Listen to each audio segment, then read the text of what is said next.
নমস্কার বন্ধুরা, আজ আমি আপনাদেরকে করে দেখাবো খুব সহজভাবে বাড়িতে ভাপা দই।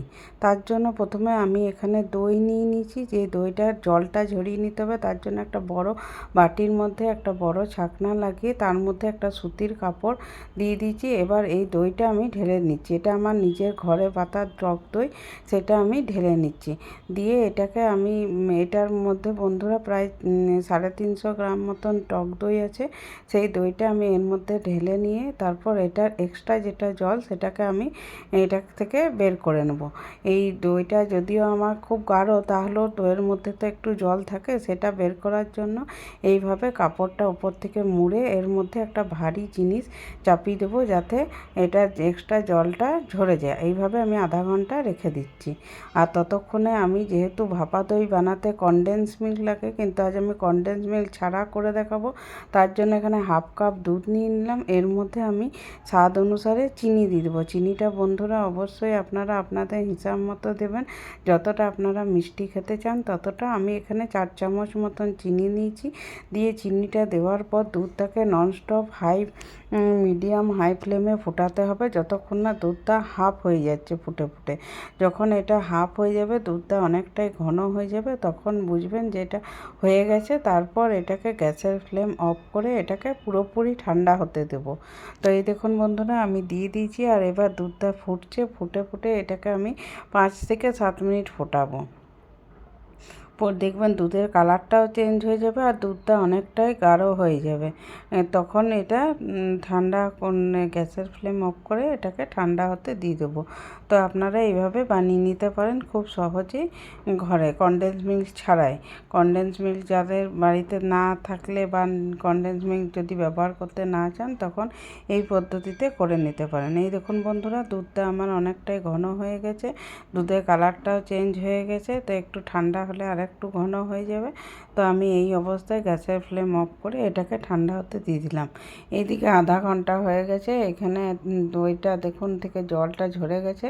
এবার দইটা একটা অন্য পাত্রে আমি ঢেলে নিচ্ছি। পুরো দইটাকে ঢেলে নিয়ে তারপর আমি বাকি কাজটা করবো। দইটাকে আমি খুব ভালো করে ফেটিয়ে নেব, যাতে দইটাকে ফেটিয়ে ফেটিয়ে একটা ক্রিমের মতন একটা টেক্সচার আনার চেষ্টা করব, যাতে একদম দেখে মনে হয় ক্রিম একটা। সেইভাবে ফেটিয়ে নিতে হবে। এটাকে মোটামুটি 3-4 মিনিট ধরে ফেটালেই তৈরি হয়ে যায়। তারপর ওই যে দুধটা আমি বানিয়ে রেখেছিলাম, সেই দুধটা একটু একটু করে দিয়ে আর এই দইটার মধ্যে দিয়ে দেবো। আর দইটাকে খুব ভালো করে ফেটিয়ে ওর সাথে মিলিয়ে নেব। তো এই দেখুন, আমি একটু দিয়েছি, আবার আর একটু এটা ফেটিয়ে মিলিয়ে নিলে আবার একটু ওই দুধটা দিয়ে দেবো।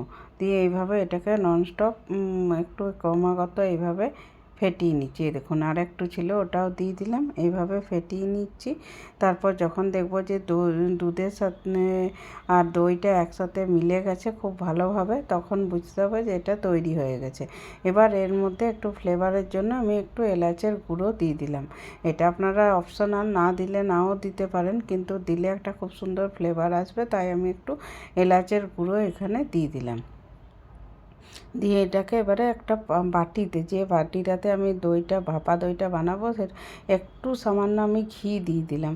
এটা দিলেও হয়, না দিলেও হয়, কিন্তু দিলে কি খুব সহজে এটা বাটির থেকে বেরিয়ে আসবে, তাই একটু আমি দই দিয়ে দিলাম।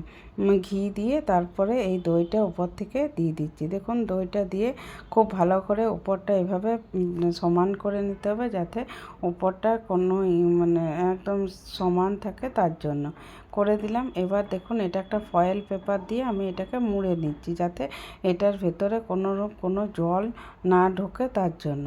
এই দেখুন ভালো করে এটাকে র্যাপ করে নিচ্ছি। এবার এদিকে আমি গ্যাসে জল বসিয়ে দিয়েছি গরম হওয়ার জন্য। এবার তার মধ্যে একটা বাটি বসিয়ে দিলাম, প্লেট। তার মধ্যে এই বাটিটাকে বসিয়ে এবার এটাকে ঢাকা দিয়ে 20 মিনিট আমি এটাকে মিডিয়াম ফ্লেমে ফুটতে দেবো। বন্ধুরা, এর মাঝে খুলে দেখার একবারও দরকার নেই। 20 মিনিট একদম ফুটতে দেওয়া হয়ে গেছে। দেখুন 20 মিনিট পর জলটা আমার অনেকটাই কমিয়ে গেছে। এবার আমার হয়ে গেছে। আমি গ্যাসের ফ্লেম অফ করে এটাকে এইভাবেই রেখে দেবো, যতক্ষণ না কড়াইটা ঠান্ডা হচ্ছে ততক্ষণ। এবার দেখুন আমি আধা ঘন্টা পরে ওটার থেকে বের করে নিয়েছি। দেখুন কি সুন্দর হয়েছে, আমার এই হাতেও লাগছে না, একদম পুরোপুরি সেট হয়ে গেছে। এবার একটা প্লেটের মধ্যে দিয়ে এটাকে বাটিটাকে উল্টো করে এই দেখুন আস্তে আস্তে ঠুকে দেবো, তাহলেই দেখবেন এটার থেকে খুব সুন্দরভাবে বেরিয়ে আসবে। এই দেখুন কি সুন্দরভাবে বেরিয়ে আসলে, দেখছেন কি সুন্দর আমার দইটা তৈরি হয়েছে না। এবার এটাকে উপর থেকে গার্নিশ করছি একটু আমন্ড বাদাম আর একটু পেস্তা আমি গুঁড়ো করে রেখেছিলাম আগের থেকে একদম কুচি করে, সেটা উপর থেকে এটা দিয়ে এটাকে ডেকোরেট করে নিচ্ছি। দেখতেই পাচ্ছেন বন্ধুরা কতটা সুন্দর হয়েছে। তো এটাকে ঠান্ডা করে বাড়িতে তারপর ফ্রিজে রেখে তারপর আপনারা এইভাবে সার্ভ করে দিন, বা এটাকে আগে এইভাবে বাটিতে করে ঠান্ডা করে নিন, তারপর যখন গেস্ট আসবে তখন এইভাবে সার্ভ করে দিন। দেখুন দেখতে কতটা সুন্দর হয়েছে না, আর খেতেও অসাধারণ হয়েছে। এই দেখুন এবার আমি আপনাদেরকে কেটে দেখাচ্ছি, দেখুন কতটা সফট আর কতটা সুন্দর হয়েছে, দেখতেই পাচ্ছেন। তো বাড়িতে অবশ্যই বানান, আর কেমন লাগলো এই রেসিপিটা আমাকে কমেন্ট করে জানাবেন। যদি আমার এই রেসিপি ভালো লাগে তবে অবশ্যই লাইক করবেন, শেয়ার করবেন, আর আমার চ্যানেলে নতুন বন্ধু হলে আমার চ্যানেলটাকে সাবস্ক্রাইব করে নেবেন। আর আমি আরও এরকম নিত্য নতুন ভিডিও নিয়ে আসবো। পুরো ভিডিওটা দেখার জন্য ধন্যবাদ।